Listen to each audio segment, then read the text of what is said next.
Can hear me? Can we begin? Yes. Yes, please. Okay, perfect. So, Assalamu alaikum and good afternoon to all of our speakers and participants.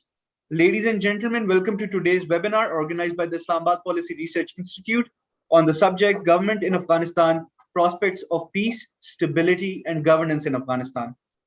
We are fortunate to have with us 4 speakers to share their thoughts on the subject. Before we commence with the proceedings, I request all participants to keep sending in the questions via our YouTube live stream. Please mention your name and designation, followed by your question. The relevant questions will be asked at the end of the session. Ladies and gentlemen, I will now briefly introduce our esteemed speakers. Our first speaker is Ambassador Riaz Mohammad Khan, former Foreign Secretary of Pakistan. Ambassador Riaz Mohammad Khan spent nearly 40 years in the Pakistan's Foreign Service, holding various assignments in Pakistani missions around the world. He is also the author of numerous books, including Untying the Afghan Knot, Negotiating Soviet Withdrawal, and Afghanistan and Pakistan Conflict, Extremism, and Resistance to Modernity. Our second speaker is Mr. Zahid Hussain. Mr. Hussain is a renowned journalist and writer. He has been a former correspondent of the Times of London and the Wall Street Journal and has also covered Pakistan and Afghanistan for several other international publications, including Newsweek, the Associated Press, and The Economist. He has also authored 2 books. Third speaker for today's session will be Brigadier Saad Muhammad. Brigadier Saad works as a political and security analyst. He is running his own organization, Forum for Area Studies. Brigadier Saad has held various command and staff appointments, and his foreign assignments include Saudi Arabia and Afghanistan as defense attaché at the Pakistan Embassy. Ladies and gentlemen, our final speaker of the day is Mr. Juma Khan Sufi. Mr. Sufi is a renowned author and former professor at the University of Peshawar. As scholar on Pakistan affairs, Mr. Sufi has authored several books in English, Urdu, and Pashto. Thank you very much, gentlemen, for joining us. Now, I request our acting president, IPRI, Brigadier Rashid Wali Janjua, for the welcome address. Over to you, sir, please. Thanks, Ishan. I welcome all the distinguished panelists, and having a glance on the panel, it gives me great confidence and a satisfaction that we are having the best possible experts to speak on a subject which is of current relevance. Afghanistan, as Ambassador Riaz Mohammad Khan has written, Untying the Afghan Knot, I think it has a predilection to get tied into knots again and again, and this is yet another knot that's about to be untied, and the entire international community and the regional community is looking with a lot of interest at the evolving Afghan situation. Yesterday's statement of UN Secretary General about an impending humanitarian crisis, especially food insecurity, and the World Food Program's projections about a serious, food insecurity situation evolving by the end of this month. It's a gloomy prognosis indeed. The security situation also can deteriorate if a humanitarian emergency ensues. Then there is an issue of freezing of assets of the Afghan government, and currently the banking system is also in a kind of a disarray, and in order to run the Afghan economy, it has to engage with the international community. And unless those assets are frozen and international community engages, there's a likelihood of a run on financial institutions, and the economy cannot be run very long on informal channels.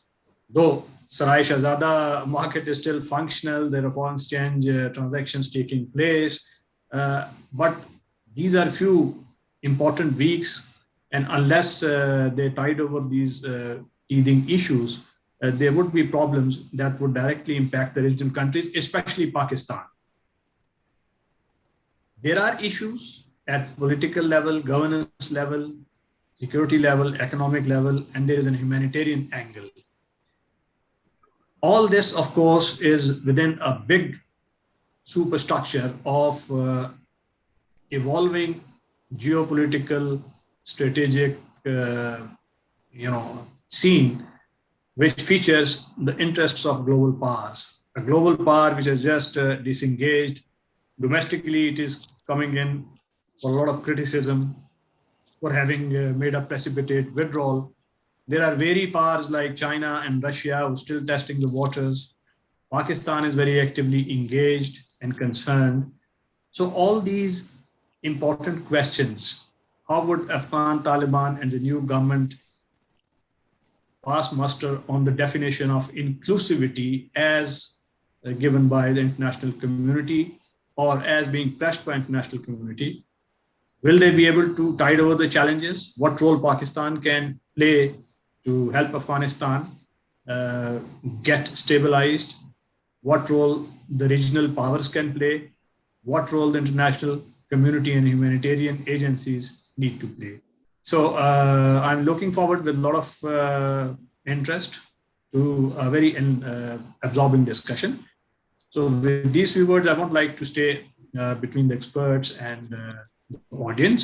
So over to you, Zishan, to invite the first speaker. Thanks. Thank you very much. Thank you very much.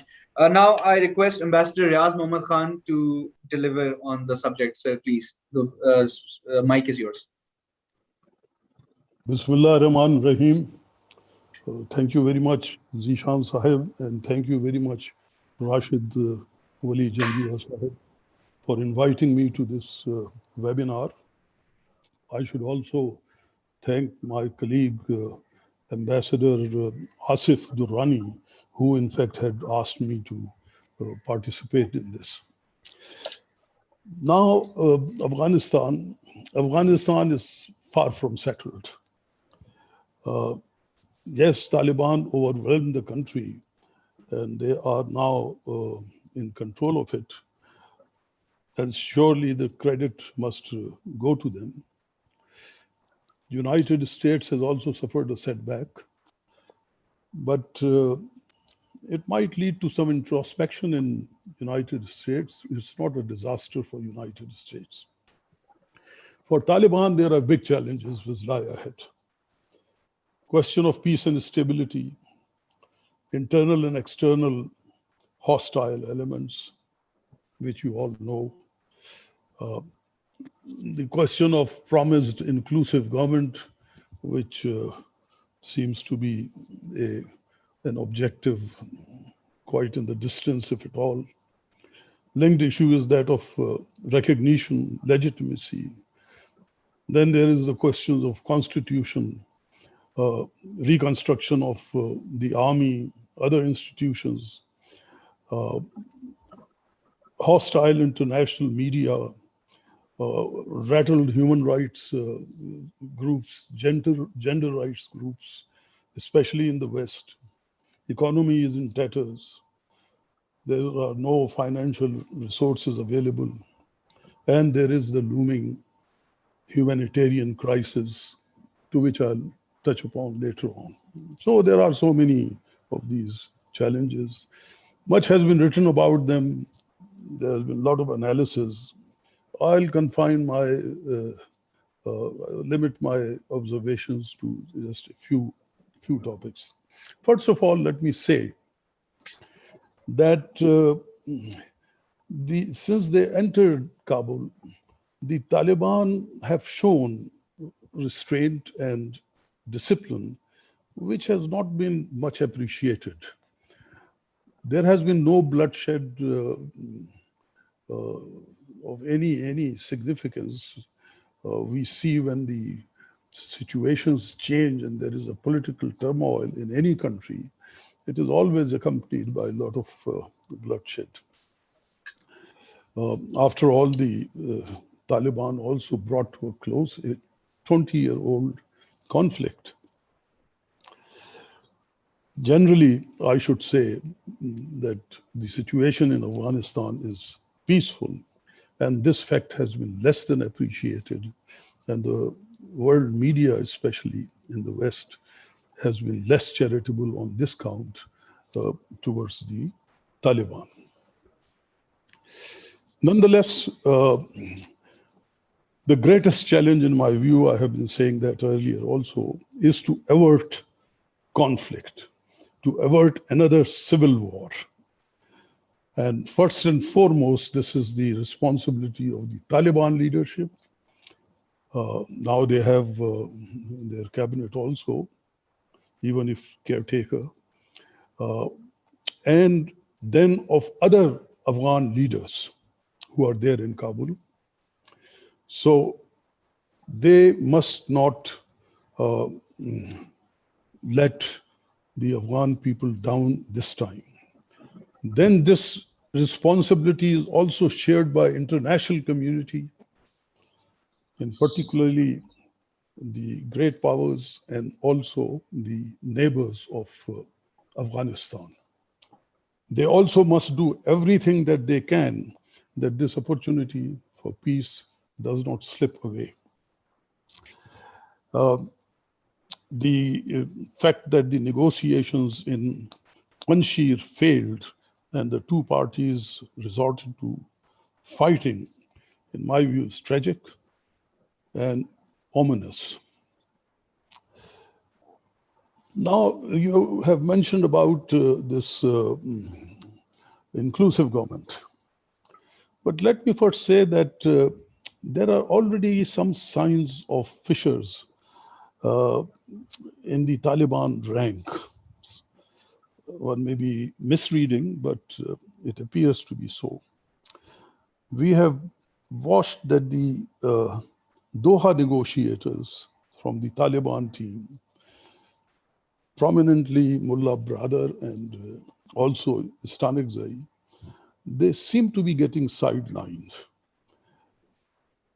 They were the progressive face of the Taliban, who were sensitive to the expectations of the international community.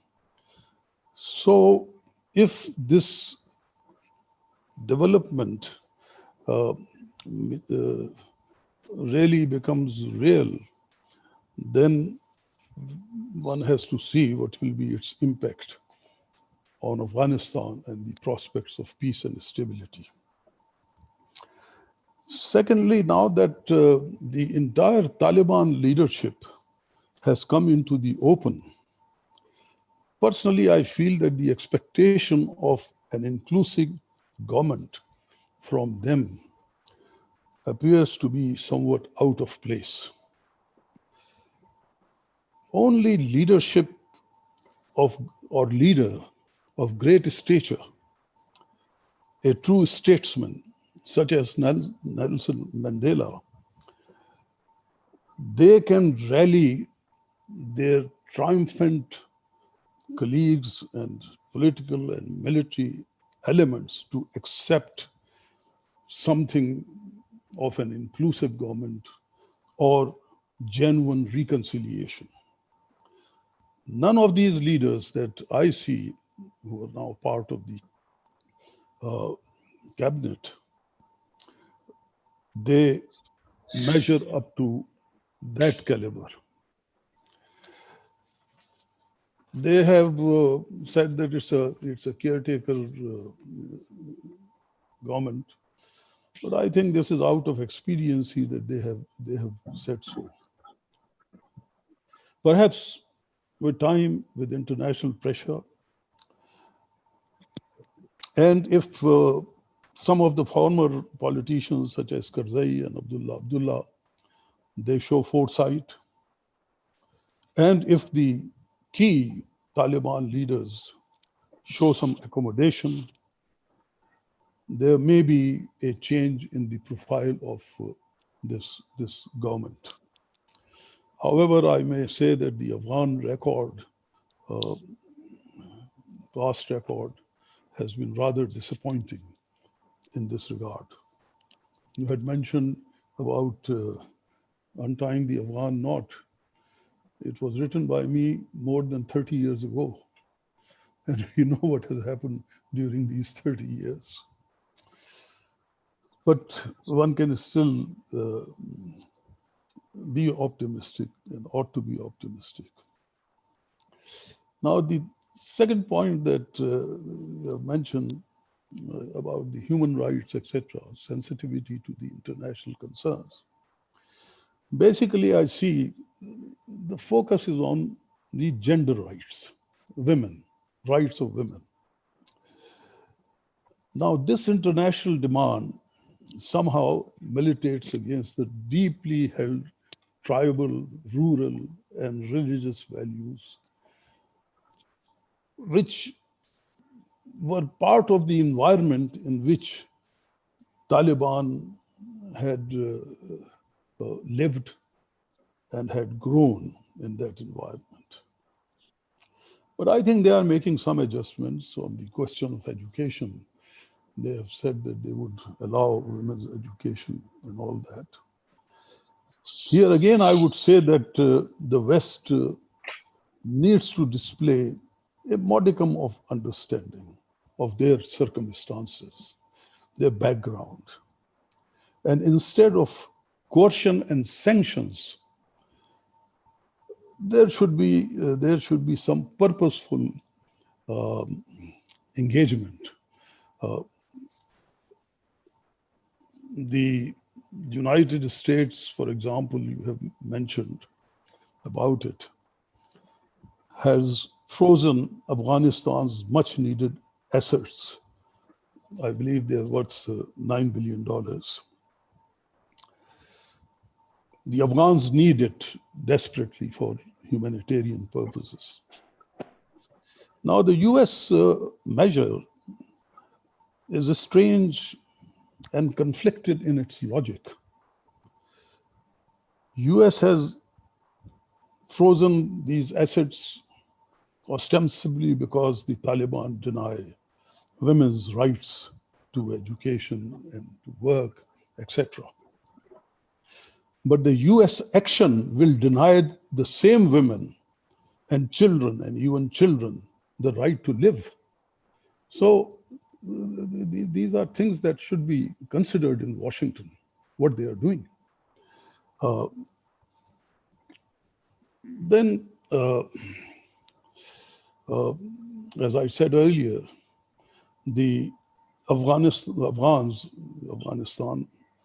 needs humanitarian assistance urgently. UN action is welcome and it is timely.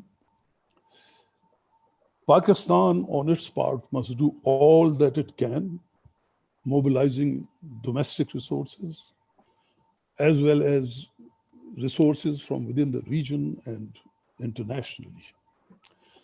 The oil-rich Gulf countries like Saudi Arabia, Qatar, UAE, they must also come forward.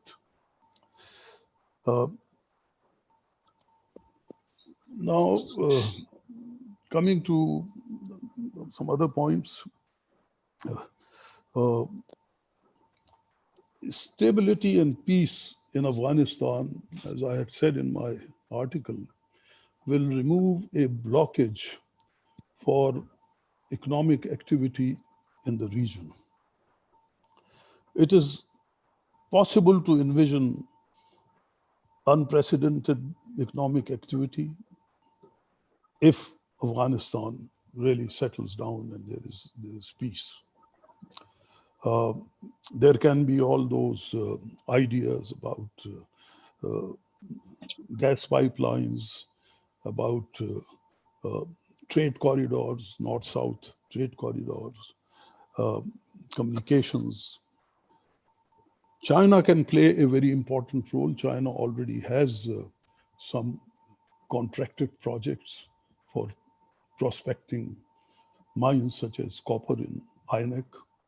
So perhaps China should now come forward and should try to engage itself economically in the region, because that will help Afghanistan and that might help also the stability and settling down of the country.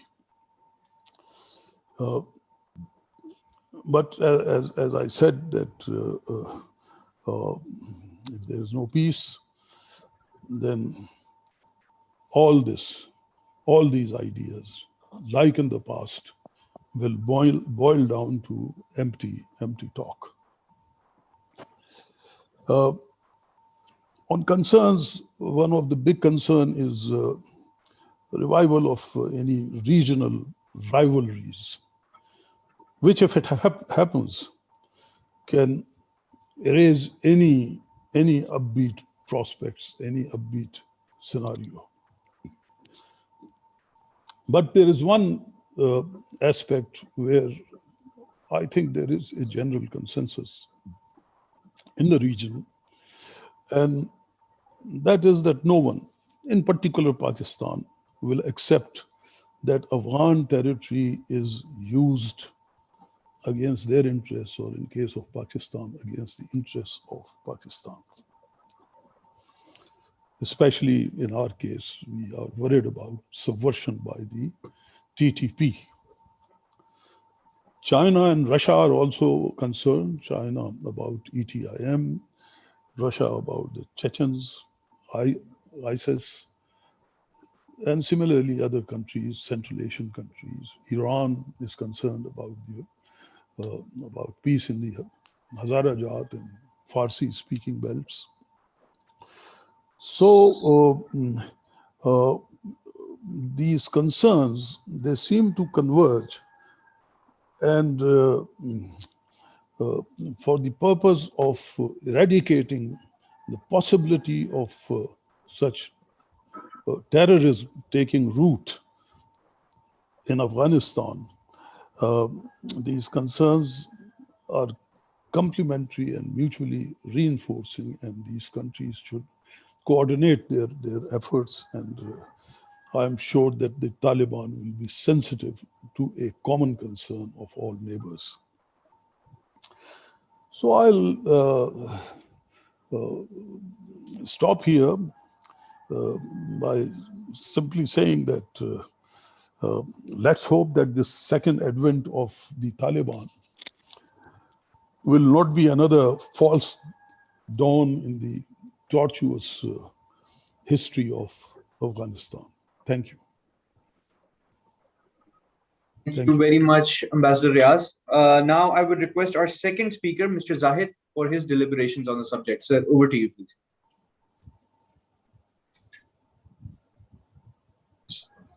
Sir, if you can unmute yourself, we can't hear you. Thank you so much for inviting me to be the part of this panel.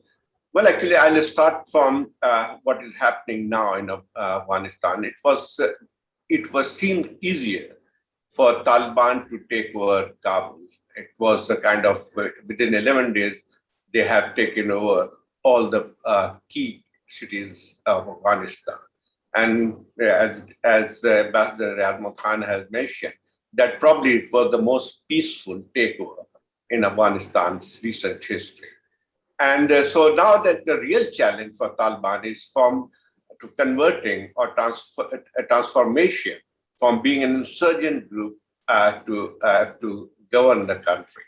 And it's never easy to govern a country which has been in the midst of war for so long. It's not just about 20 years war, that it has been, in fact, for 40 years have not seen a peace. So it's a bitterly divided country.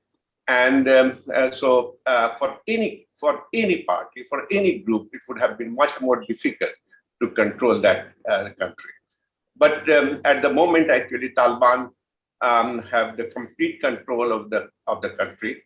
And it never happened over the last 40 years. We have seen that any government has full control of all the territories. In fact, actually, Taliban are in control of greater territories than it had in 1990s. In 1990, it has only 90% of the land under its control. So that basically has given Taliban a kind of space that they did not have even in the past. The other thing which is quite important is that there is no organized resistance at this point, at this moment. After the fall of Panjshir, the last pocket of resistance have also gone. And one can say that it had put Taliban into a much more comfortable position. But on the other side, there are very serious challenges faced by this new dispensation, what we call it Taliban 2.02. And I think probably the major challenge would be that how to maintain the unity within the ranks. That is going to be the serious challenge for the Taliban. Taliban have announced a so-called caretaker government. It comprises 33 ministers, and out of them, 14 are those who had been the part of the previous Taliban government. So in a way, actually, we can say that the cabinet is dominated by the old guard. There were people actually who had been close to Mullah Omar, and there are some other factions which has also been represented. If you analyze the composition of the cabinet, it becomes very clear that it's being dominated by what is called Kandhari faction of the Taliban. And the other group which has been heavily represented in the cabinet belongs to what is called Haqqani network. So if you see actually about 5 or 6 members of the Haqqani network are being represented in this cabinet. So in a way, actually, there is a feeling that it's a return of the hardline, because earlier actually it seems that the people who were negotiating peace deals with the United States in Doha, or basically were the part of the political office in Doha, had seemed more moderate in their approach, and they had understood the changing dynamics, not only the regional geopolitics, but also internationally. So it was expected that it will take a more moderate position on social issues and political issues. But to the disappointment of many, even in those countries who had been very sympathetic to the Taliban, that it cannot be called a kind of inclusive government. And obviously, lots of criticism are being made because it does not include any women in the cabinet. And even if you see actually the other ethnic minorities are hardly being represented in this. Out of 33 cabinet ministers, only 3 are non-Pashtuns, what we describe. And earlier, actually, it seemed that the complexion of Taliban leadership has transformed, and they include actually many more members from Uzbek, Hazaras, or Tajiks. But in this cabinet, we see only 3 members: 2 from Tajik community and 1 from Uzbek. And I think probably that shows actually that this hardly could be called an inclusive government. Now coming back to within Taliban, I think during the resistance against American occupation, Taliban seemed a monolith group. There may have been some differences, but they have been sorted out within the gap. It did not actually affect resistance as such. But once actually they have come into government and power, I think some of the differences are bound to surface. And in fact, actually, if you see the composition of the government, quite a lot of well-known commanders have been ignored. Like, for example, Abdul Qayyum Zakir. He is one of the most powerful Taliban commander in the eastern Afghanistan. And initially his name propped up as a defense minister, but his name is not included. So all those things, and that not everything is good actually within. The other thing is that actually, again, actually moderate versus hardliner, and that struggle will continue. How would it settle? One, I don't know. I doubt it very much that it will lead to a formal split, but certainly the struggle will go on, and so it will also determine the future course of the Taliban too. The other problem is that how to deal with the other challenges. For example, actually, it's not just there may not be an organized resistance or any other political force which would be challenging the Taliban regime, but there is actually brewing discontent within that cannot be actually ignored. Because given the situation, like that, as earlier mentioned, that Afghanistan is sitting on the brink of a human catastrophe. According to UN report, there are 72% of Afghans are below the poverty line, and 92% of Afghans are living only on $2 per day. And the most recent warning has come that in the winter, it will be a shortage of food. So all those things could actually, if it is not properly handled, could actually give rise or basically fuel discontent.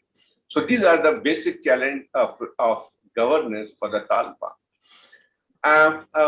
And the other problem is the international recognition, because it's very clear that Taliban cannot resolve those issues and solve those problems and govern smoothly without actually being formally recognized by the international community. So far, we have seen some positive, signals from the opposition, from the international community, despite the fact there is reservation on the Taliban complexion of the Taliban government. They are most of the countries are prepared to interact with the Taliban, and I would say that is kind of de facto recognition of the ground reality.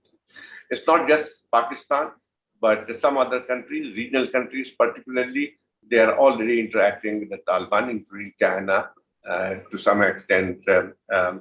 Iran has also some reservation, but overall, if you see, there has been some kind of agreement among the regional countries that Afghanistan should not be allowed to slip into another period of instability, which could lead to a civil war, and that will have a huge negative impact on the whole region. So I think probably that's a good sign. But now actually it's also depend on as far as the Western countries are concerned. They say or they maintain that they will continue to help on humanitarian ground. But I think probably it's also the domestic politics of Western countries that will not actually be a kind of obstacle in the way of them formally recognizing the Taliban government. And I think probably we all know what are the issues at the moment. It's about human rights, is women rights, and I think probably that the Taliban will have address to those concerns. One thing and other actually, like so far we have seen that despite instability, still we don't see the sign of, as we all know that Afghanistan crisis or Afghanistan conflict over the last 4 or 5 decades has not been purely of domestic, dimension. It always has some external dimension. And in fact, actually, the situation has worsened in Afghanistan in the past because of the rivalry among the regional countries for a kind of to have influence in the country.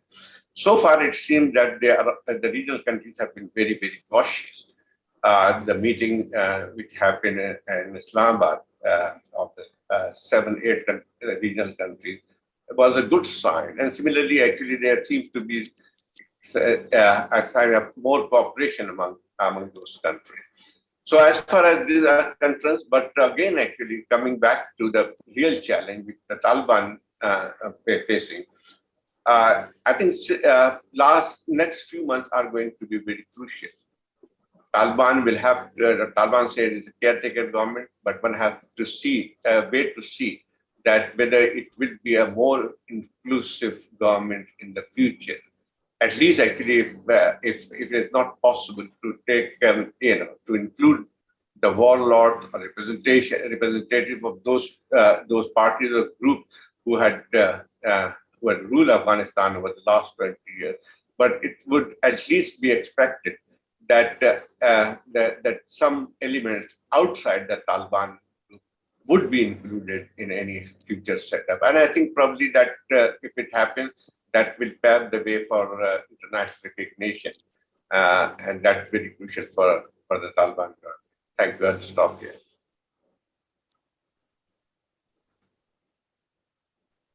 Thank you, sir, for those valuable comments. Now we move on to our third speaker, Brigadier Saad. Sir, over to you, please. Bismillah ar-Rahman ar-Rahim.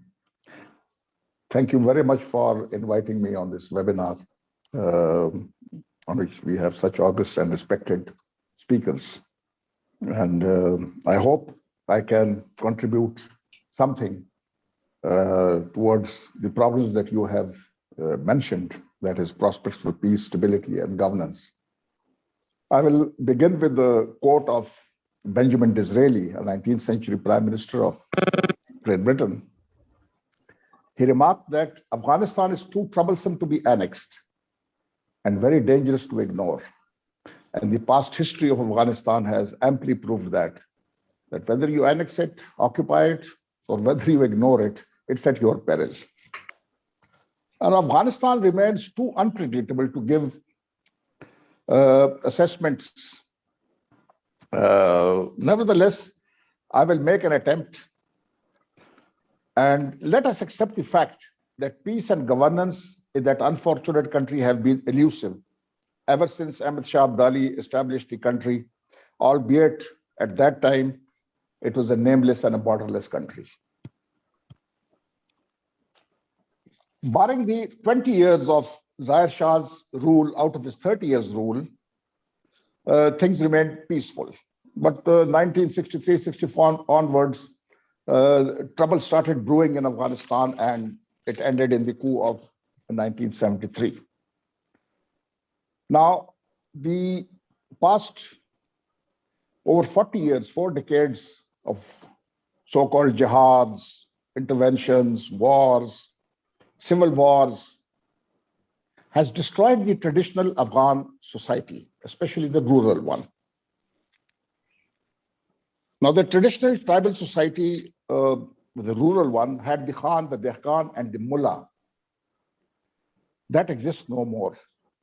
The Mullah, having a side role initially, has now become the prima donna.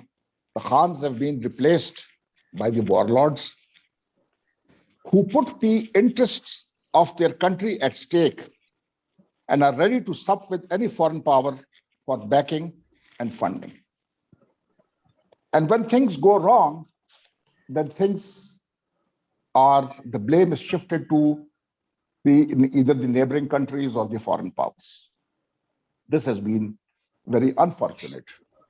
Pakistan takes the blame, sometimes Iran takes the blame, the Soviet Union, United States, NATO. Everybody has been blamed for the problems in Afghanistan, less they themselves. Now they have to have an inward look and find out what was the problem. If they don't listen to foreign powers and they don't act as proxies for foreign powers, there will be some stability coming into Afghanistan, and it can put an end to the civil war situation that we have been seeing for the past 4 decades. Now here we are in September 2021. At this point in time, the Taliban have established an Islamic emirate. The second time that we see an emirate coming up in Afghanistan. Now we have Hibatullah Akhund as the supreme leader and the cabinet working under Mullah Muhammad Hassan Akhund. We have been told that it is an interim arrangement and not a permanent one. We will accept that.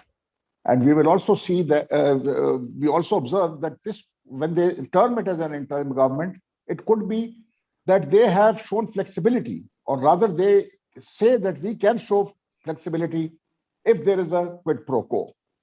So that time will tell us in the next couple of months as how the things proceed. The Taliban victory, amazing as it was more of because of the Ashraf Ghani administration ineptness, corruption, and incompetence. How can one expect an army that has not been paid for the past 4 or 5 months, have not been given rations for those many days and months, and have run out of ammunition and other vital supplies? No army can fight in a situation like this. So the Taliban victory, they have worked for it, but partly it was because of the other reasons also that I've mentioned. The Taliban, after taking over, have promised that the apprehensions of the international community are by and large incorrect. And they have said that the future government, as it comes, it will give amnesty to all those people, even those who were part of the previous administration. They will have an inclusive government. They will permit women to work.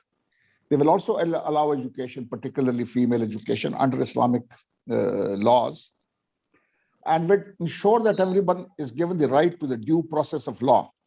Now, these are noble words, I must say. But will they walk the talk? That is more important. Thus far, it has been a little disappointing. Though I will not say that it is a permanent assessment, but as things look, they don't look good at this moment. For example, it is the hardliners who have won round one. They had two factions within and any movement will have a number of factions like this, a revolutionary movement like the Taliban movement. There'll be hardliners and there'll be middle roaders and there'll be doves. Now, at this point in time, it appears that the round one has been won by the hardliners. All the soft people with views that were politically more moderate have been sidelined. The Taliban government now comprises entirely of Pashtuns, except those 3 which have already been mentioned. Now, this is not an inclusive government because you have put in 2, 3 other non-Pashtun communities in the government. What is required is a politically inclusive government. There could be many more. Tomorrow they can put in more Talib non-Pashtuns into the government and say it's inclusive. No, that's not the point. It has to be politically inconclusive. If it is not politically inconclusive, this will lead to discontentment in Afghanistan and the other communities, and the discontentment can give rise to resistance. And those spoilers who are waiting on the sidelines, even now, will exploit this discontentment and resistance. And they will be ready to give weapons, they'll be ready to give money to ensure that their factions start an insurgency all over again.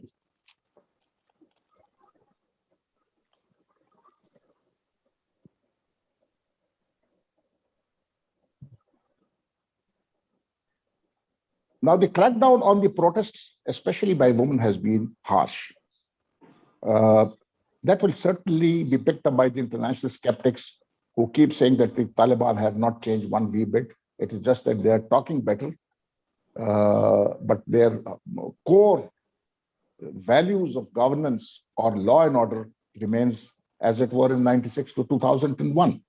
So they must show some restraint on that. Protests should not be quelled the way they were firing in the air when there are women in front who are unarmed. There's no need to bring in armed men and who keep firing in the air. That's not good for optics. Then those people who were covering the protests, some of the journalists, have been arrested without any charges, taken to a police station, and physically assaulted and brutally tortured there. Now, this also must stop. If there is a charge against somebody, if somebody has violated the law, he must be given the chance to defend himself, and rather than being physically assaulted in police stations. Now, these were some of the political issues that came up and or diplomatic issues that I have discussed. The most important at this point in time, which the international community is also ignoring, is the humanitarian disaster, which is just around the corner. Now, donors yesterday, I think, pledged about $1 billion But how quickly it reaches the needy will depend on the agencies as such, and will also depend on the Taliban capacity to organize relief work. Now, 1 in 3 Afghans does not know where his next meal is going to come from. Hospitals are down to 1 week of supplies in crucial medicines. Supplies for dialysis, that is medicines, as well as equipment backups, are down to 1 week, and people will start dying in another week's time if the dialysis machines do not function. About 2.5 million people are internally displaced. What is the government doing about it, the Taliban government doing about it? Looks at it as not much that they have been, and there's no urgency that they show how to avert this humanitarian crisis that is looming over the horizon. The Taliban are at a fork on the road. If they remain an insurgent force and do not change posture, it will be a disaster of monumental proportions, and we will get into a terrible situation, instability. Not only that, it will destroy Afghanistan, it has the potential to destabilize the entire region. However, they have a chance to show flexibility. And the first thing they need to do is to address the humanitarian issues that has the potential of creating an immediate instability. Now, in that, the regional countries also need to help, and especially the Islamic bloc needs to help. Pakistan needs to rush in more. It has done, sent 3 plane loads of humanitarian assistance. We need to send more. They need foreign recognition and delisting so as to be eligible for foreign aid. That will come with a quid pro quo. And that quid pro quo, we know what it is. Afghanistan imports everything. They require that their foreign assets and the world monetary agencies help them for that.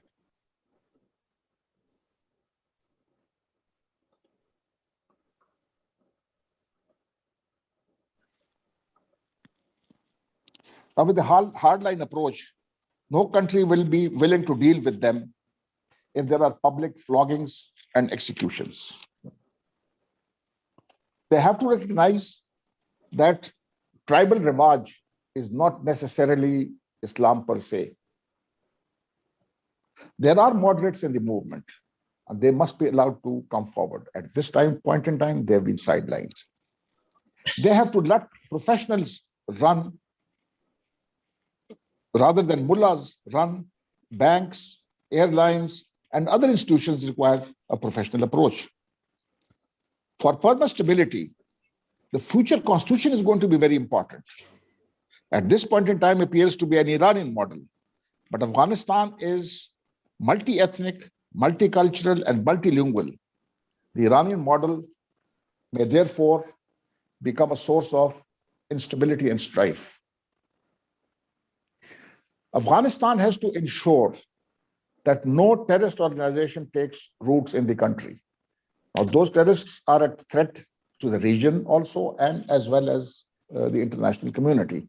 Now, it depends on them that they establish governance and they stop these terrorists from operating out of their country and hitting either the regional countries or potentially other countries in the world. Lastly, Pakistan must continue to engage with the Afghan government. Now, that engagement need not be open. We can, through quiet diplomacy, we can keep advising them. Something of a panel could be created who know the language, who know the sensitivities of the Afghans or the Pashtuns, who can go to talk to them in their language, come down to their level, to the rural Afghan level, and talk to them and bring some sense to how they govern Afghanistan in the future and to avoid what happened to them in 2001. Thank you very much. Thank you very much, sir. Now we move on to Mr. Sufi. Mr. Juma Khan, you have the mic. Please go ahead, sir. So thank you very much for giving me the opportunity to talk in this August gathering. Hello, do you listen to me? Hello? Hello? Yes, you can. Yes, sir, we can hear you. We can hear you. Uh-huh. The present Taliban government, which is neither ethnically nor politically inclusive, is a fait accompli. We have to live with it. Though they consider it as an interim arrangement, a living ground for conjecture. But here I must mention that they formed the government and Pakistan did not express its displeasure over the revival of what I call it Ministry of Interference, the Ministry of Frontiers and Tribes, which was basically devoted to the affair, what they call it, imaginary Durand line, and it's still there, imaginary Durand line. They will. Its motto is to deal with our side of the border. Except ending the war and bringing normalcy, which is a very big achievement, nothing tangible has yet been taken place. But these conditions can change anytime. Until now, they have not yet violated their pledge to punish the erstwhile foes, or they have not yet violated their pledge of general amnesty. However, on the ground, they have not yet delivered anything substantial. They have pledged that Afghan soil will not be used against any international community, against any regional power, against neighboring countries. Nothing is clear or how they are going to do it. The TTP, Daesh, Al-Qaeda, ETM, and other anti-Tajikistan and anti-Uzbekistan elements are still there untouched. What are they going to do with them? No mechanism has yet been adopted. They are cooperating with the US and West to provide opportunity to those elements who want to go abroad to the designated countries. They are sadly busy in implementing what they call it, they are busy in implementing their grotesque interpretation of Islam with regard to women and hijab. They should have done it gradually. They are promising to allow women folk to get education and be a part of workforce, albeit under strict rule. They are not yet ready to give women free choice. To my mind, the biggest challenge facing Taliban is that of economy. Under the condition that their assets are frozen by United States and the West, and they cannot, how would they be able to run their day-to-day functions of the government? How would they provide salaries to the state functionary, and how would they feed the starving population, and how would they provide job and work for the young educated population, including women? Afghanistan has gone under a sea change. There is a substantial number of young educated population of men and women. They need employment and they need freedom. Until now, US had been financing the state budget, and how to run the government, pay the salaries of the staff, pay the salary of the colleges and university open in different provinces, and how to provide opportunities to those people who are unemployed now, and those who are working in the Western funded NGOs, and those journalists who are working in the hundreds of media outlets. They would become unemployed. What would they do with them? And the funds provided by international community or UN, as they have pledged to provide $1 billion, will not alleviate the poverty and hunger problem of Afghanistan. And the prospect of recognition of the government is very low. If China, Russia, or regional countries, including Pakistan, did recognize them, they cannot compensate for the lavish help provided to Afghanistan in every sector by the US. World must appreciate that Taliban are functioning under compulsion of meeting demands of international community on the one hand, and demands of the dedicated workers whose aspirations are a contradictory path to international community. The hearts within the movement would not like to deviate from their Islamic principle under which they had motivated the foot soldier to fight for them. Another problem facing the Taliban is how to retrieve the state property from erstwhile ruling warlords. In 2011, official figure of the Agriculture Ministry of Karzai government estimated that about 4.5 million jiribs of state land by then had been illegally occupied by the warlords. This exclude private property which the warlord have illegally occupied so far. The youth supports the regime of Karzai and Ghazni were involved in rampant corruption, and billions of dollars were squandered, which Taliban would obviously unable to get hold of. Yet those elements must be persuaded to invest inside the country, though it's not an easy task because they have shifted their money to greener pasture of the West, Dubai and Turkey. Taliban needs some legal framework to operate within. They need to call a Loijarga for this purpose. Though free elections are anathema to them, yet some arrangement along the line of Iran can be made.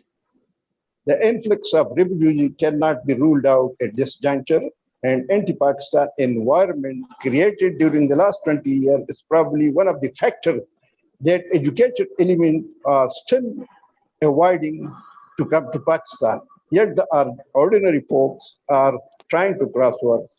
International community would not be helpful to help us for long. Second thing is about the inclusions. Afghanistan government is strongly centralized state, and this centralized state need some decentralization in order to alleviate the displeasure of the elements belonging to various ethnicities. Therefore, they must be persuaded, because there are still voices in the social media who are talking about the dismemberment of Afghanistan on ethnic lines, Pashtun on the one side and non-Pashtun on the other sides. And this can create a very problem in future. Peace and stability of the region is hanging on the balance, and it depends upon Taliban and their performance. At this juncture, they should be encouraged to take positive measure instead of criticizing them and pushing them to isolation.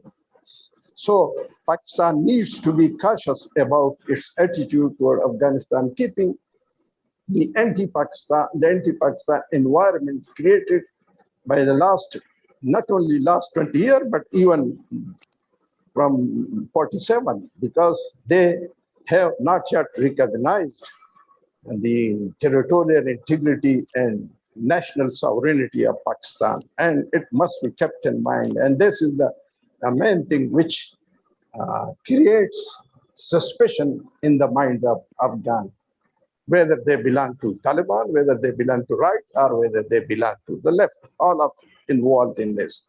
So thank you very much for the time being. Thank you.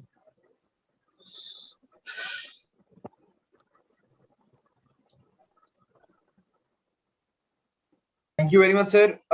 Now we are done with our speakers, but we will invite our senior research fellow, Ambassador Durrani, for his comment as well. A brief introduction of Ambassador Durrani. He has served as ambassador of UAE and Iran, and among various other international organizations as well. Ambassador Durrani, if we can please have your comment on this topic as well.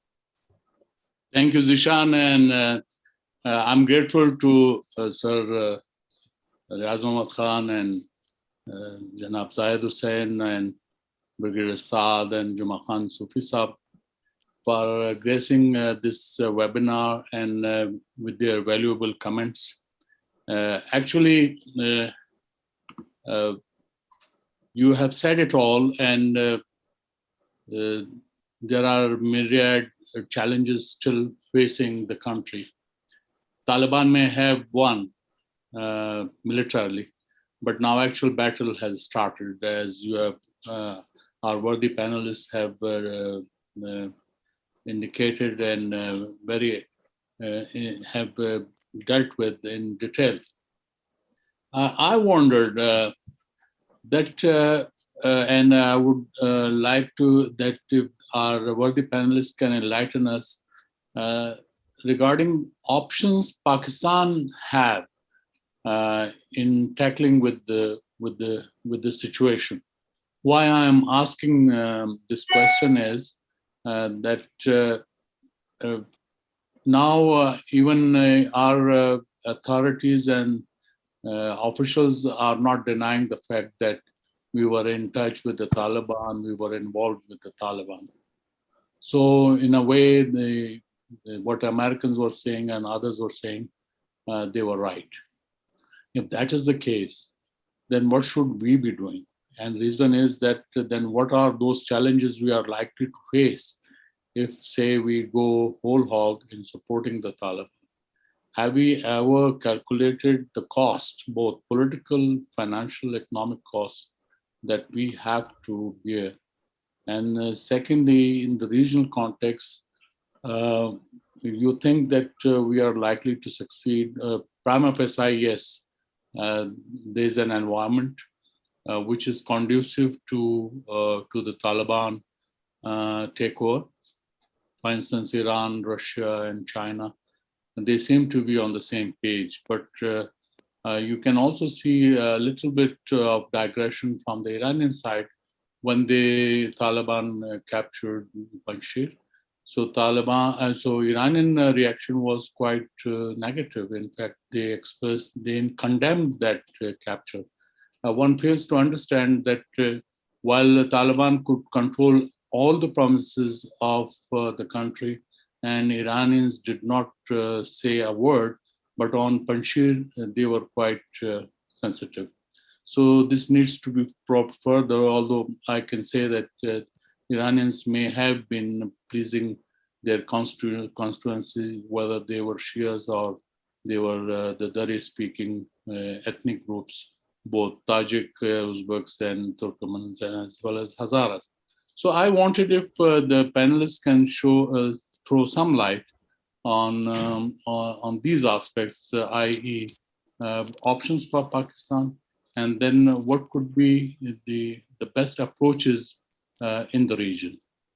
Sir Riaz Mohammad Khan, if we begin with you, and then our subsequent panelists can enlighten us. Thank you, sir.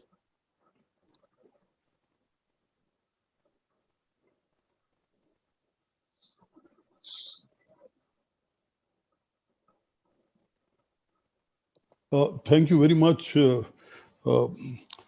think you have posed one of the most difficult questions, not just to me, but to everybody. Foreign policy, as you know, the Ambassador Asif Durrani, is a continuing project. It's not something which is static that we can fix the directions at a particular time and we think that is our policy. Now, I'm one of those few who personally felt that one of the big mistakes that somehow or the other Pakistan made was that we fell into this ethnic divide of Afghanistan. Now, it is not just the mistake that we made. The Soviets fell into this divide. The Americans fell into this divide. So, because it is there, and somehow what happens is that if you try to, or if you are seen to be supportive of one side, then the other side reacts strongly. So dealing with Afghanistan is a very difficult proposition, but we must try as much as possible that we deal it as a country, not something of a dependency on Pakistan. All those kinds of things that we have said in the past, like everybody says that it was never an official doctrine. Yes, I know it was never an official doctrine, but it is so ubiquitous and, you know, thrown in our face is strategic depth. And you know how damaging it had been. Any Afghan who was a literate Afghan, he felt offended by those kinds of things. So first of all, we have to be very careful in our policy about the Afghan sensitivities. And those sensitivities relate to one, ethnicity. So we should not be seen, we should try as much as possible, not seen as siding with one faction or the other faction. So that is one thing. Secondly, we should be very circumspect about talking as to what we will benefit from Afghanistan. You know, this is strategic depth, etc. It is part of that. We should simply say, in fact, I remember General Kiani once said that, look, it only means that we want to have a peaceful border and we want to have friendly Afghanistan. So I said, please say it that way. Don't say it strategic depth, because that basically then raises hackles among the Afghans. So we should avoid that. We should basically say that we want to restore relations, or we have relations on a state-to-state basis and the well-known principles. Third, you know, we have this thing about the spoilers. Now, there is some truth to these spoilers. The Indians have been doing mischief. Now, if you ask the Indians, they say that you have been doing mischief, therefore we are basically giving it back to you. So those kinds of things. The thing is that as far as Indian mischief is concerned, yes, we must be opposed to it, and we must tell the Taliban or tell any government in Kabul that, look, this is something that you must never allow. Use of their territory against the interests of Pakistan. But as far as their relations with any third country is concerned, that ought to be seen as their business, be it India, be it X, Y, or Z. But we have so many advantages in dealing with Afghanistan. We should do it more discreetly. You know, for example, if the situation settles down, which should be our priority number one, that we should try to work for, along with other neighbors of Afghanistan and also with major powers. So if it settles down, then it will work to our advantage. Any economic activity will work to our advantage. Any investments by China in Afghanistan, which should come, they will work to our advantage. So we should basically have confidence that because of our geography, because of our cultural ties, because of the population overlap, we have certain advantages, but we don't have to flaunt it. So these are some of the things that I would say. It has been an unfortunate relationship because there has been a lot of bitterness between Afghans and the Pakistanis, the only time that I have faced a situation, not me, but Foreign Minister Sattar, that somebody used in a press conference abusive language, abuses, that was in Washington by 2 Afghans. I have never seen that kind of scenario anywhere else. So we have to see, we have to be a bit careful about roughing up the Afghan sentiments. I think Brigadier Saad has mentioned about this quite in detail, so I don't have to go into. So these are some of the broader contours that we should keep in mind. Otherwise, there is a lot that can be done. For example, facilitation. We should allow all kinds of facilitation at Karachi and for the Afghan goods at Lahore.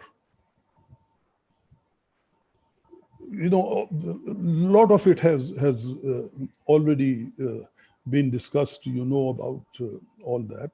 Yes, there is a problem about Indian goods going overland.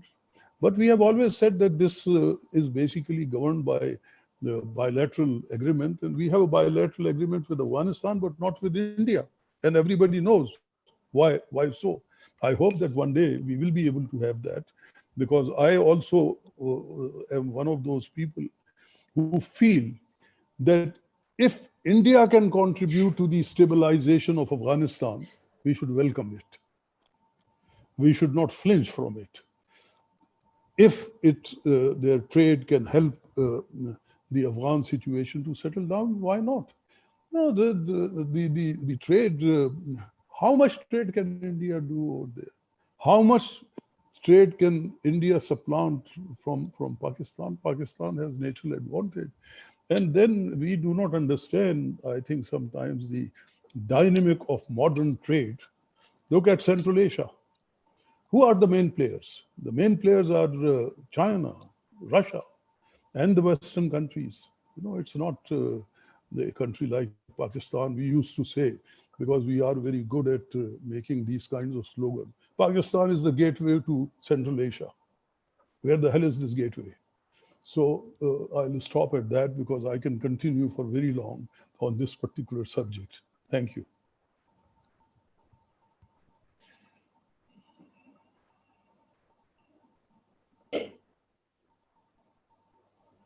Yeah, I think, sorry. Yes. Yeah. Yes, sir. You may continue, Mr. Zaid, if you want to add to this. Riaz Sahab has said it all, and I think probably that's very comprehensive comment.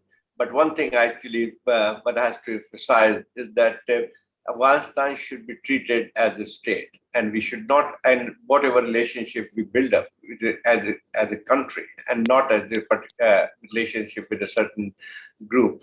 The second thing is very important actually, and it is kind of a lesson in diplomacy, that we should speak less. And even if we have actually contact with Afghanistan, we should not claim as a victory for Pakistan. And I think probably this tendency has actually damaged our cause very much. And I think probably that will ultimately come back to haunt us. Because if there is some instability or whatever happens in Afghanistan, we'll also be blamed for that. Thank you, Alistair. Ambassador Asif Durrani, would you like to ask any other of the panelists any questions? No, in fact, Zishan, I would like to have the views of Brigadier Saad and Juma Khan Sufi Sahab on this, that what options we have. In fact, yes, briefly, if they can enlighten us, because that makes a comprehensive, brief of the whole webinar, that what options we have. So if Brigadier Saad can enlighten ourselves. Pakistan, here we have this tendency and this urge to speak on subjects of which we have no knowledge of. Now, I always give the people the example of say, a football team. Now, the football team, everybody has a place in the football team. Someone is a center forward, someone is a winger, someone is a fullback, there's a goalkeeper, and everybody functions in his own place. Now, when will we learn this? That on foreign policy issues, only the foreign ministry speaks, only the spokesperson speaks, or the foreign secretary speaks, or the foreign minister speaks, or the prime minister. By extension, yes, the prime minister can also speak. But here we see an interior minister speaking up now. I don't know if he has any knowledge of the Afghan problem. He is also very keen to speak on Afghanistan, less his own. The railways minister is very keen on not speaking on railways, but speaking on Afghanistan. So this is our problem, that we should stop these people from speaking up. It creates problems for us. It seems that to the Afghan that we are dictating to them, and that the Afghan resents tremendously. So what I had initially recommended was quiet diplomacy, and quiet diplomacy through a panel that we should form, who should not be carrying the baggage of the past, who have a fresh outlook at the whole problem, and can sit with the Taliban and discuss in the language that they understand. That's very important. Language breaks down barriers. And they will accept, any one who speaks to them in their language. He will be more accommodating. They will be more accommodating on this issue. So this is one, important thing. The other is that we need to tell the Afghans that we have a stake in Afghanistan for a number of reasons, and those reasons are that there are terrorists harbored in Afghanistan who attack Pakistan. There are about over 3 million Afghan refugees in Pakistan. We have, therefore, they need to go back, and when they need to go back, there needs to be stability in Afghanistan. And that stability is important to us because these refugees have to go back, not that we are interested otherwise, whether they are stable or not. And the other is that they interfere in our domestic affairs also. We need to tell them that this needs to stop. They need the Durand line, non-recognition of Durand line is interference in my affairs. Claiming parts of Pakistan is interference in my affairs. So this needs to stop, and we need to be firm on this. Like Sufi Saab had just said that the Minister of Tribal Regions. Now this Tribal Region Ministry only operates on the Pakistani border. It doesn't operate on the Iran or the Central Asian border. And they have finished their tribal areas. We did it in 2018. They did it much earlier. The tribal areas, they had amalgamated and they had become part of, the settled Afghanistan. So these are some of the issues. And I think if we do that, the Taliban would listen to us. We need Ambassador Riaz Mohammad Khan, I think, had already covered that our penchant for, taking sides in the Afghan conflict has been one of the major reasons why people dislike us. We become partisans. So we need to overcome that urge also. That's all I have to say. Thank you. Thank you. So, thank you, Ambassador Durrani. I will talk in my term. The policymakers here in Pakistan lack one thing. And the policy recommending bodies or policy making bodies here, they don't understand the Afghan languages. That is Dari and that is Pashto. And if you go to the social media, 90% of the social media is replete with anti-Pakistan propaganda. Now, with the Taliban takeover, a little improvement is there, but still anti-Pakistan propaganda is there in the social media, in Facebook, in WhatsApp, and many other outlets. Secondly, we must understand the Afghans. Afghans, when they reach Kabul and capture the throne or the seat of government, they care about nobody. They are nobody proxies and they will not listen to anybody. So therefore, we must be, as Ambassador Riaz Ahmad Khan said, we must be discreet in our approach to them and should not be seen as dictating to them, because what damage and the word of strategic death has done to us, and which was probably uttered by General Aslam Beg first, it has not been erased from the mindset of Afghans. So must be discreet in this sense. And secondly, we have missed one thing, and this is for the last 70 years we have missed it, that Pashtuns are in majority in Pakistan. Pashtuns literature, Pashtun history started from here. Pashtun main characters were born in the area of Pakistan, and they are in majority. But still, that Pashtun space was hijacked by Pakistan, by Afghanistan. And that Pashtun states, when this was hijacked by Afghanistan, and it was done during Zahir Shah period, when there was a relatively calm, they created historians, different historians, and they have distorted their history. We have not paid attention to that problem.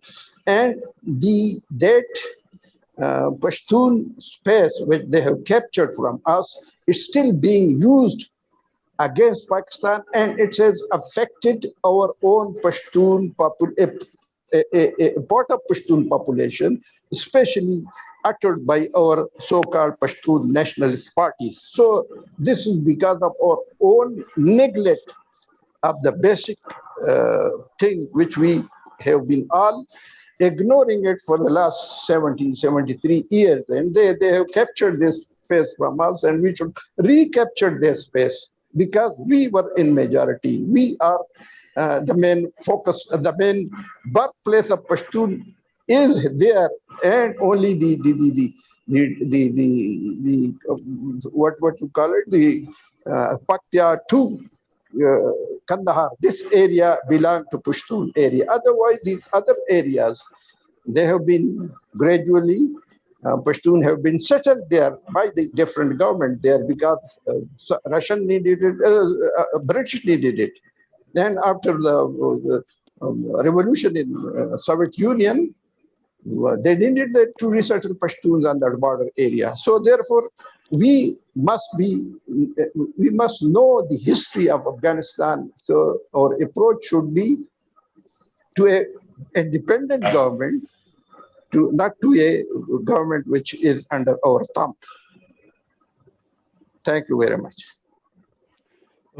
Can I just make a very brief comment on the Durand Line?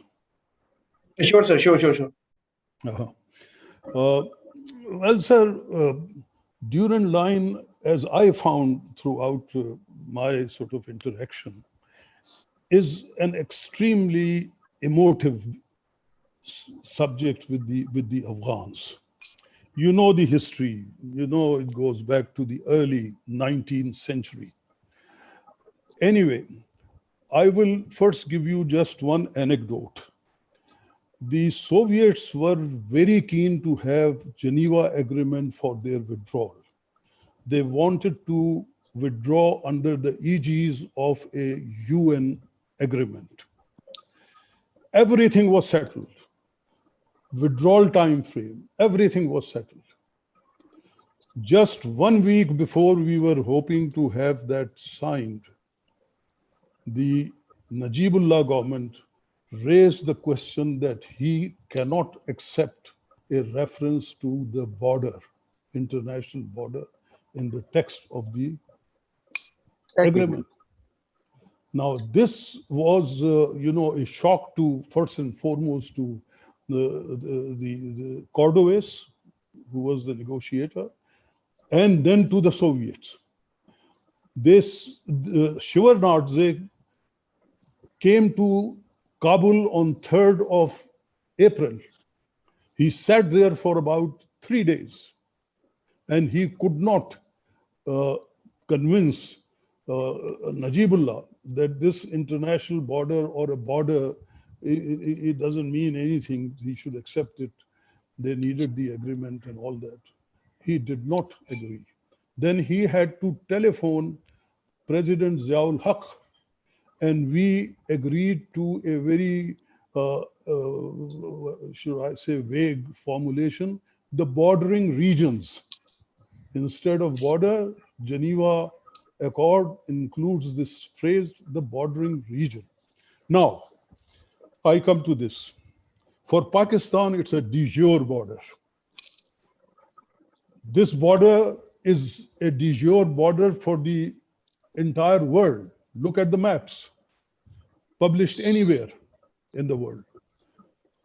Secondly, the two interventions by the Soviets and by United States has reinforced the de jure character of this border. They never, whenever they tried to cross, we had a démarche, and they accepted that it should not have been done.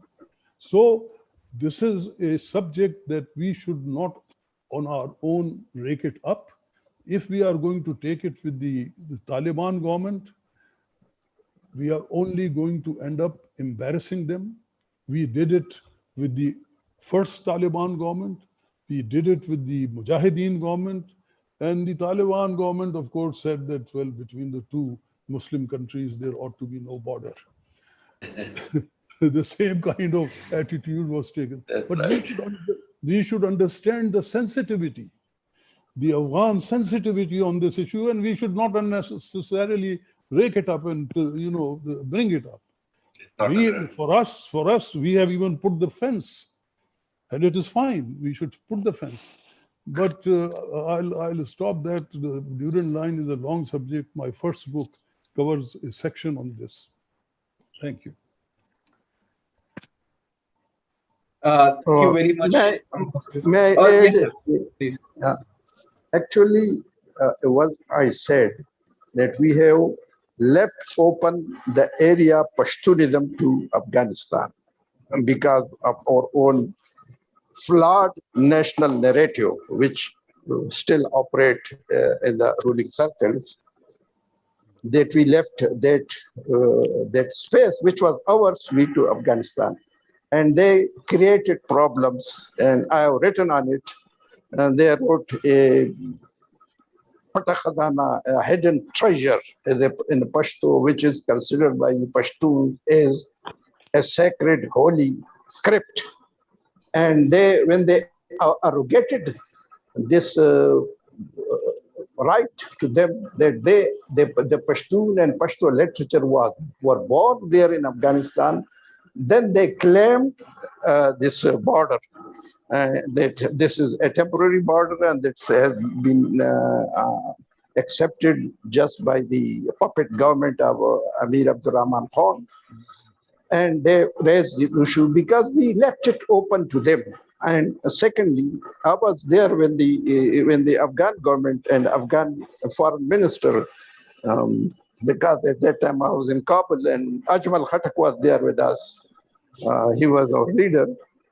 So when they finalized the text, and it was supposed to be signed on 9th of April, probably, in 1988, at the 11th hour, Foreign Minister Abdul Wakil refused to sign it. He had with him a advisor, summit advisor, Kozero, and he refused to listen to him. Gorbachev came to Tashkent and invited Dr. Najibullah to Tashkent. And Najibullah went there and he talked to them, in front of Gorbachev, to his foreign minister, that he was the party soldier, and the party decision is to sign this agreement, which was again refused by Abdul Wakil. So what happened afterward? That Gorbachev sent Geneva the Vorontsov, Wally Vorontsov. He was afterward he became ambassador, Kabul. And Varanasi straight away went to the Geneva to Intercontinental Hotel and met Wakil and asked him why he was refusing to sign it. And he said that this clause of non-interference in which the international border is mentioned, it means that we are going to sign the Durand line. So he appreciated his stance, and the foreign minister of foreign secretary of United States was there, Mr. Schultz. He prevailed upon Schultz to change the verdict, and Schultz persuaded Pakistan and Noorani to change the verdict, and the verdict was changed. And when it was changed, Abdul Wakil, whose decision was that he would be replaced immediately, he became a hero. And Ajmal Khattak was asked to lead a demonstration against Durand line in Kabul, and he took a demonstration under the party members were there, the party officials were there, and he denounced the Durand line. So this, I still remember this episode which Riyaz Ahmad Khan mentioned. So therefore, I want to, since I was there at Kabul at that time, so I remember it vividly that what happened at that time. And secondly, when in 2007, there was the Jirga, Pakistan, Afghanistan. They proposed it to Bush, President Bush, and President Bush prevailed upon Pakistan to call a joint Jirga, Pakistani and Afghan Jirga. And there were 7 points given by Pakistan to be debated. And one point was that the mention of international border. Luckily, I was in Kabul, and they had a preparatory commission for it. It was led by one person, Asifi. He was Al-Quzai. He had been a minister in Dawood government, and he had been a parliament member, a friend of ours. So they refused to attend that Jirga, and they refused not to call that Jirga because it meant the recognition of the Durand line. So when Interior Minister Sherpa came, he didn't know about what had happened there, and he was asked that this item this article, we don't like it. He just straight away told them, remove it from the list. So it was removed and the Jirga took place. So I remained there in all these two events happened according to, about the Durand line. And Ambassador Riaz is permanently, basically he knows the problem of sensitivity of this Jirga, but it is of this thing, but it is because we have ignored the basic thing is that why we have left the Pashtun space to Afghanistan, and the Pashtun space should be recaptured, which is the space for Pakistan, because the majority of Pashtun living here, the Pashto literature was born here, the Pashto poets are here. So therefore, this is another part of our own narrative. A sub-narrative should be developed here to capture this space. Thank you very much. Thank you, Mr. Sufi, for those remarks. Unfortunately, we are 30 minutes. Just a moment. I have a question. Like someone to answer from the panel, possibly Ambassador Riaz, is the issue of the embassies the world over. The Afghan embassies are still, led by and staffed by Ashraf Ghani remnants, and the entire world is still accepting them. So would that create some kind of a problem vis-a-vis, international recognition? And I have a second question from Veer Saad or Juma Khan Sufi Saab can answer probably. This is about Taliban's ability to eradicate or counter Daesh, IS, KP, Al-Qaeda and TTP in Afghanistan. If you could enlighten us on that. Well, sir, your first point, I don't think that the fact that most of the Afghan embassies are being staffed by those people who were there during the days of Mr. Ashraf Ghani is going to make any difference. What is going to make a difference is the assessment of the capitals of how the Taliban are responding to whatever are their wishes, aspirations, or demands, which we have already discussed. So that is critical. I don't think there is this question of the PR, the permanent representative in New York. Should he be there? Should he not be there? I will say one thing could be that even the Taliban can say that he is our representative, and that can diffuse the problem. But this is for the Taliban to decide. There may be many other sort of people vying to go over there. But I personally don't see that this is going to be a problem in terms of recognition. What is going to be a problem is what happens in Kabul and in Afghanistan. Okay. Thank you. Should I go for the question asked by? Yes, sir. Yes, sir. Well, if we go by each organization separately, now the Daesh or the Islamic State Khorasan is an organization which is without a state. It is looking for a state, and they think that Afghanistan is one state which they can use. That is now their agenda is pan-Islamic. While that of the Taliban is an Islamic Sharia movement within the boundaries of Afghanistan. So there's a clash there. So the Taliban would go and try to eliminate Daesh from Afghanistan. It is not in their interest. Now we come to the other organizations. That is Al-Qaeda, TTP, ATM, and IMU. Now, these people have helped the Taliban in their war against the Americans and NATO. So they will not, sort of, if you think that they're going to just haul them up and hand them over to us, that's not going to happen. At best they can do is that they can tell them not to attack Pakistan or do any mischief in Pakistan from the Afghan side. That they can do. Thus far, they haven't done that, and we can show patience that they haven't established their control over the entire country that way that they can order the TTP. But there was a reference made to Mullah Qayyum Zakir. Now, Qayyum Zakir was a TTP handler. And whenever the leadership crisis came up, Qayyum Zakir used to be there to sort out the issues.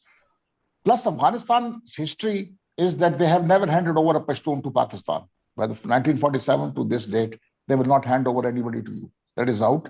Yes, what they can do is that they can restrain the Taliban from doing any mischief. Otherwise, if they go by the previous track record, the anti-Shia groups from 1996 to 2001 operated out of Afghanistan. Despite our objections, they did not do anything. The same will be the case for ATM and IMU and Al-Qaeda, because they have been partners together. So they would not like to hand over those people or tell them to leave the country. So it's my turn.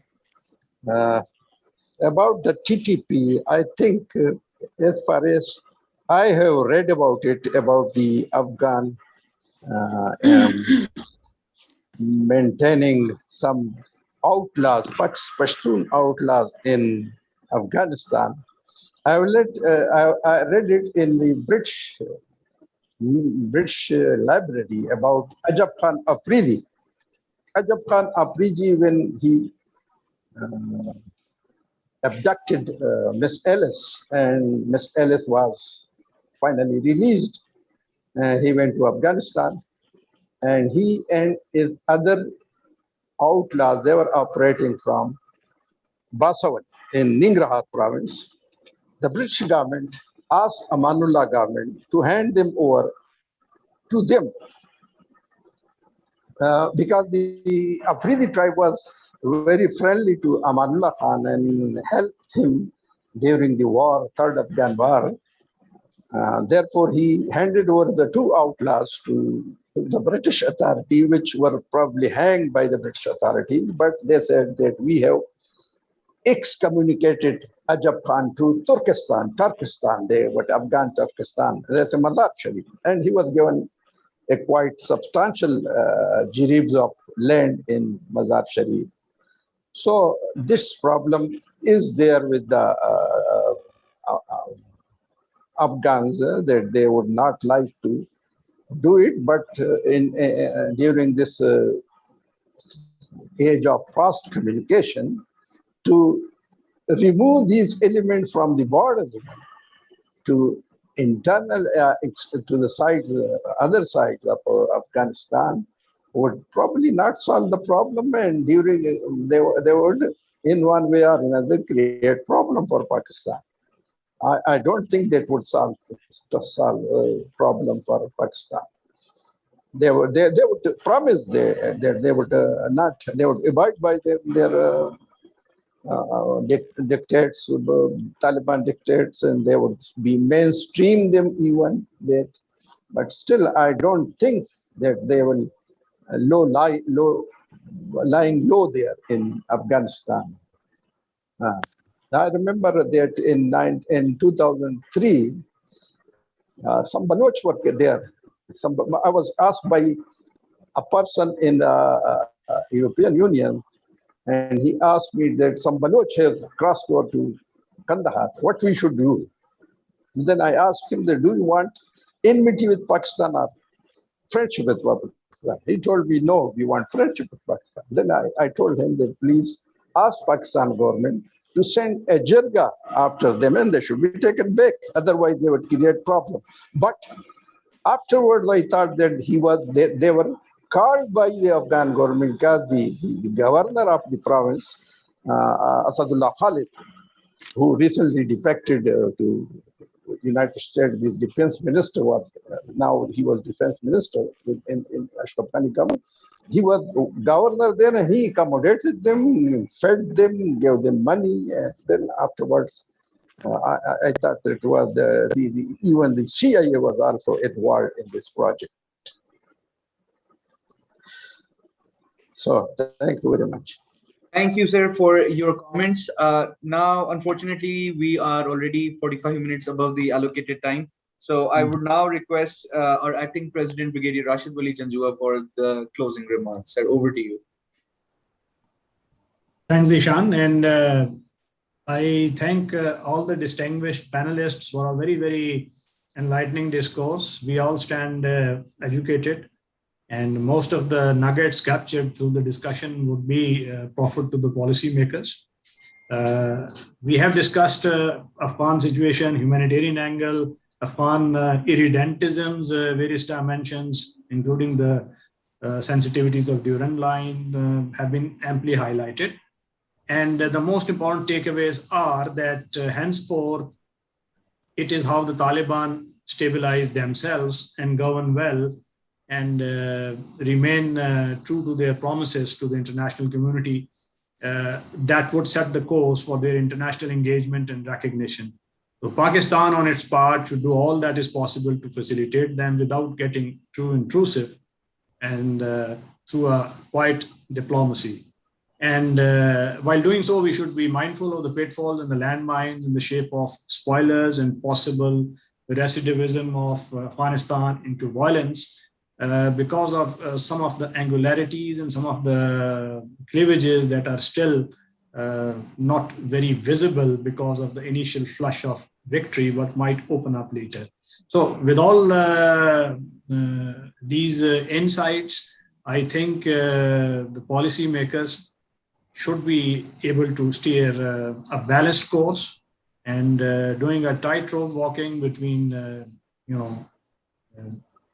not to annoying the international community and engaging with Taliban. Henceforth, it would be a test of Pakistan's diplomacy as well as humanitarian engagement.